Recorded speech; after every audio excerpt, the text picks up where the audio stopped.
যে আলুগুলো আমি সেদ্ধ করে রেখেছিলাম সেই আলুগুলো সরাসরি আমি গ্রেট করে দিয়ে দেবো। অল্প একটু তেল দিয়ে এরকম ভাবে একটুখানি ভেজে নেবেন, তাহলে দেখবেন খেতে কিন্তু বেশ ভালো লাগবে। এইরকম পরোটা আপনাদের চিবোতেই লাগবে না, আর প্রত্যেকটা পরোটাই কিন্তু নরম হয়েছে। এই দেখুন পুরো একদম হাতের মুঠোর মধ্যে চলে আসছে, একদম পুরো তুলোর মতন নরম। নমস্কার বন্ধুরা, পিওর রান্নাঘরে আজকের রেসিপিতে আপনাদের সকলকে স্বাগত জানিয়ে আজকে আমি শেয়ার করব খুব কম সময়ের মধ্যে আর খুব সহজে তৈরি করা যায় এমন একটা টিফিন বা জলখাবারের রেসিপি। বাড়িতেই আমাদের প্রত্যেক দিনের রান্নার কাজে লাগে বা হাতের কাছেই থাকে এমন কিছু উপকরণ দিয়ে আজকের এই জলখাবারটা বানাবো, যেটা খুব কম সময়ের মধ্যে তৈরি করে নেওয়া যায়। তো বন্ধুরা, খুব কম সময়ের মধ্যে তৈরি করা যায় এমন একটা টিফিন বা জলখাবারের রেসিপি যদি পেতে চান, তাহলে কিন্তু অবশ্যই পুরো রেসিপিটা শেষ পর্যন্ত দেখবেন। আশা করছি আজকের রেসিপিটা আপনাদের দেখতে সকলে ভালো লাগবে। আর যে সকল বন্ধুরা এখনো পর্যন্ত আমাদের চ্যানেলটাকে সাবস্ক্রাইব করেনি এবং আমাদের ফেসবুক পেজটিকে ফলো করেনি, তারা কিন্তু অবশ্যই সাবস্ক্রাইব করে এবং ফলো করে আমাদের পাশে থাকবেন। তো চলুন বন্ধুরা, রান্নাঘরে গিয়ে আজকের রেসিপিটা শুরু করি। আজকের এই জলখাবারটা করার জন্য আমি একটা কড়াই বসিয়ে দিয়েছি, আর কড়াই আমি একটা মশলা তৈরি করে নেব। প্রথমে কিছুটা তেল দিয়ে দিচ্ছি।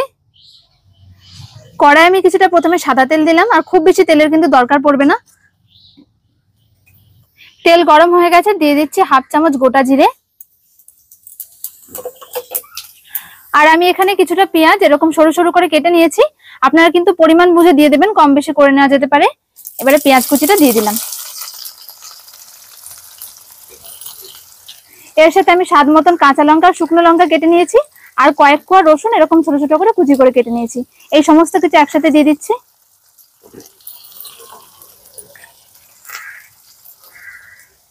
এবারে পেঁয়াজের সাথে লঙ্কা আর রসুনটাকে খানিকটা ভেজে নেব।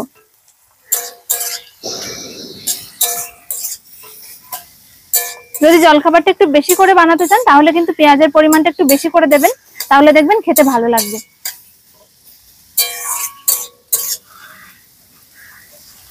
সবকিছুকে হালকা করে নাড়াচাড়া করে নিয়েছি, আর একটা টমেটো আমি এরকম ছোট ছোট করে কুচি করে কেটে নিয়েছি, সেটাও দিয়ে দিচ্ছি।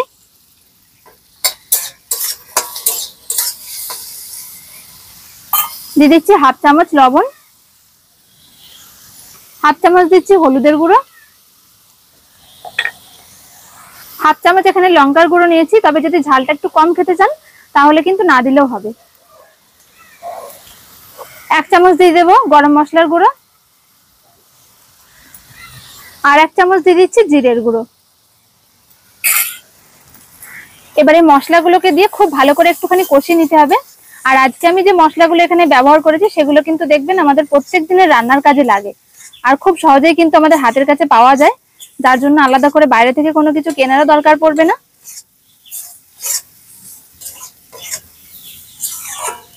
সবকিছুকে দিয়ে খুব ভালো করে নাড়াচাড়া করে কষানো হয়ে গেছে। দেখুন খুব সুন্দর কিন্তু একটা কালার এসছে।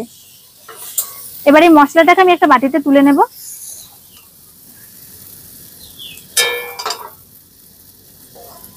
এবার আমি ডোটা মেখে নেবো। আর আজকের এই ডোটা মাখার জন্য কিছুটা আলু লাগবে, তার জন্য কয়েকটা আলু আমি আগে থেকে সেদ্ধ করে রেখে দিয়েছিলাম। আজকের এই জলখাবারটা তৈরি করার জন্য আমি এখানে কিছুটা ময়দা নিয়ে নিয়েছি, আর চাইলে কিন্তু আপনারা ময়দার পরিবর্তে আটা দিয়েও তৈরি করতে পারবেন। দিয়ে দিচ্ছি স্বাদ মতো লবণ, আর একটা গ্রেটার এখানে নিয়েছি। যে আলুগুলো আমি সেদ্ধ করে রেখেছিলাম সেই আলুগুলো সরাসরি আমি গ্রেট করে দিয়ে দেবো।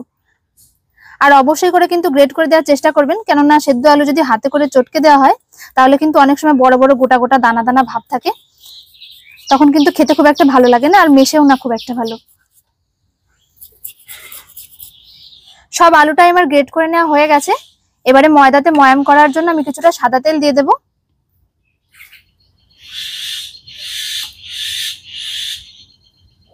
তিন চার চামচ মতন সাদা তেলটা আমি দিয়ে দিলাম। খুব বেশি কিন্তু ময়াম করার দরকার নেই। এবারে যে মশলাটা আমি তৈরি করেছিলাম সেই মশলাটাই আলুর সাথে মাখিয়ে দেবো। এর মধ্যেও খানিকটা তেল রয়েছে, তাই খুব বেশি ময়াম করার জন্য তেল দেওয়ার দরকার পড়বে না। এবারে সবকিছু ময়দার সাথে খুব ভালো করে মাখিয়ে একটা ডো তৈরি করে নিতে হবে। তবে প্রথমে কিন্তু এখানে জল দেওয়া যাবে না, প্রথমে আলু মশলাটা দিয়ে মাখাবো, যদি জলের প্রয়োজন পড়ে তারপরে দিতে হবে।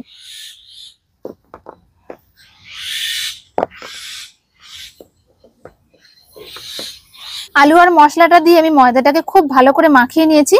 তবে দেখুন এটা কিন্তু পুরোপুরি মাখা হয়নি, একদম শুকনো শুকনো লাগছে, তাই আমি অল্প অল্প করে জল দিয়ে একটা ডো তৈরি করে নেব।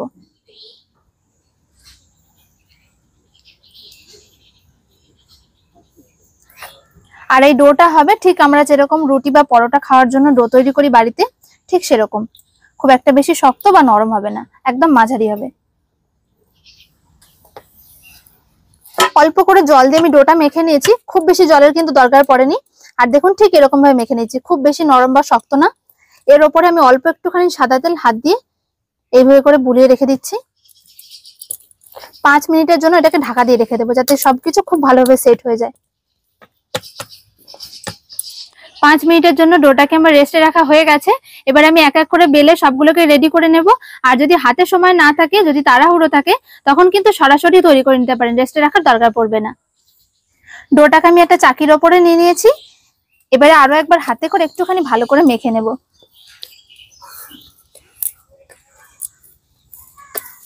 ডোটাকে আমি ভালো করে হাতে করে মেখে নিয়েছি।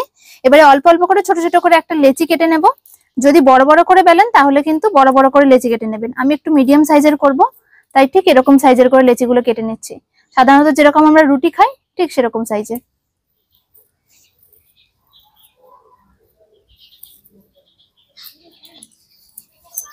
সব লেচিগুলো কেটে নেওয়ার পরে একটা লেচি নিয়ে নিয়েছি।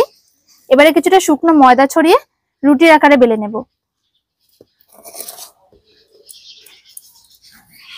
তেল দিয়ে বেলার কোনো দরকার নেই, এরকম একটুখানি শুকনো ময়দা ছড়িয়ে বেললেই কিন্তু সুবিধা হবে। একটা রুটি আমি গোল করে আর পাতলা করে বেলে নিয়েছি। আর চেষ্টা করবেন একটু পাতলা করে বেলার, তাহলে দেখবেন খেতে ভালো লাগবে। আর ঠিক এরকম করে পাতলা করে নিয়েছি, তুলতেও কোনো সমস্যা হবে না, যেহেতু শুকনো ময়দা দিয়ে বেলা রয়েছে। এইভাবে এক এক করে আমি সবগুলোকে বেলে নেব। কিছু রুটি আমি এখানে বেলে নিয়েছি। এবারে পরে যখন আমি ভাজবো তখন কিন্তু এক এক করে বেলবো আর ভাজবো। আর একসাথে যেহেতু ময়দার জিনিস, খুব বেশি এরকম ভাবে রেখে দিলে কিন্তু লেগে যেতে পারে, তাই একসাথে সবকিছু না বেলে রাখাই ভালো। এবার এই রুটিগুলোকে ভাজার জন্য আমি একটা চাটু বসিয়ে দিয়েছি। আর এই চাটুর উপরে আমি দিয়ে দেবো একটা রুটি।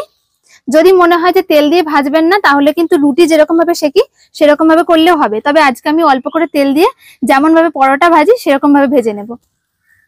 প্রথমে তেল দিচ্ছি না,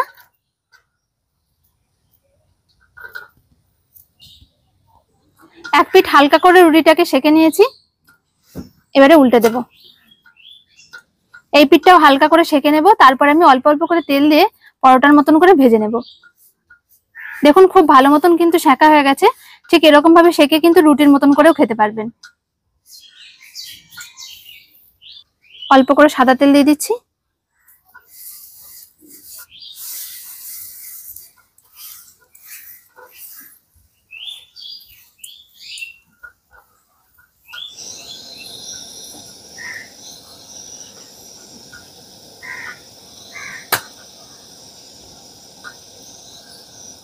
তেল দিয়ে এপিট ওপিট করে উল্টে আমার সেকা হয়ে গেছে। দেখুন রুটিটা অল্প একটু তেল দিয়ে এরকম ভাবে একটুখানি ভেজে নেবেন, তাহলে দেখবেন খেতে কিন্তু বেশ ভালো লাগবে। আরো একটা রুটি দিয়ে দিচ্ছি। সব রুটিগুলোকে ঠিক এরকম একই রকম ভাবে ভেজে নিতে হবে।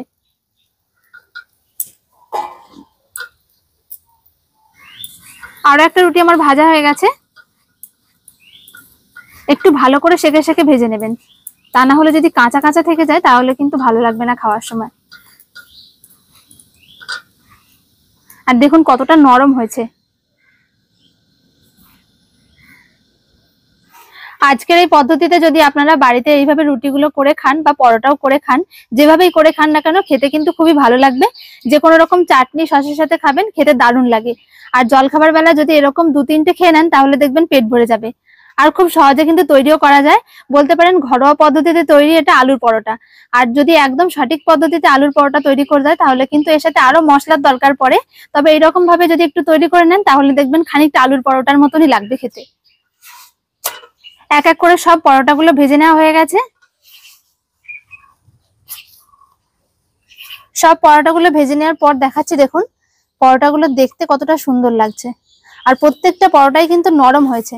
এই দেখুন পুরো একদম হাতের মুঠোর মধ্যে চলে আসছে, এতটা নরম হয়েছে। এই দেখুন একদম পুরো তুলোর মতন নরম। আরো আর একটা পরোটা আমি দেখাচ্ছি, দেখুন এই দেখুন পরোটাগুলো কিন্তু প্রত্যেকটা এরকম নরম হয়েছে। এইরকম পরোটা আপনাদের চিবোতেই লাগবে না। আজকের এই জলখাবারটা কিন্তু বানানো খুবই সহজ। আলাদা করে বাড়িতে রুটি পরোটা কিংবা তার সাথে আলাদা করে তরকারি করাটা যেরকম একটা ঝামেলার কাজ, তেমন কিন্তু অনেকটা সময়েরও দরকার পড়ে। তাই একবার এইভাবে বাড়িতে বানিয়ে দেখবেন, কম সময়ের মধ্যে যেরকম বানানো হয়ে যায় তেমন কিন্তু খেতেও খুব ভালো লাগে। একবার হলো বাড়িতে বানিয়ে খেয়ে দেখবেন। তো বন্ধুরা, আশা করছি আজকের রেসিপিটা দেখতে আপনাদের সকলে ভালো লেগেছে। ভালো লাগলে অবশ্যই একটা লাইক শেয়ার কমেন্ট করবেন আর আমাদের চ্যানেলটা সাবস্ক্রাইব করে আমাদের পাশে থাকবেন। তো দেখা হচ্ছে পরের ভিডিওতে। সকলে ভালো থাকবেন, সুস্থ থাকবেন। ধন্যবাদ।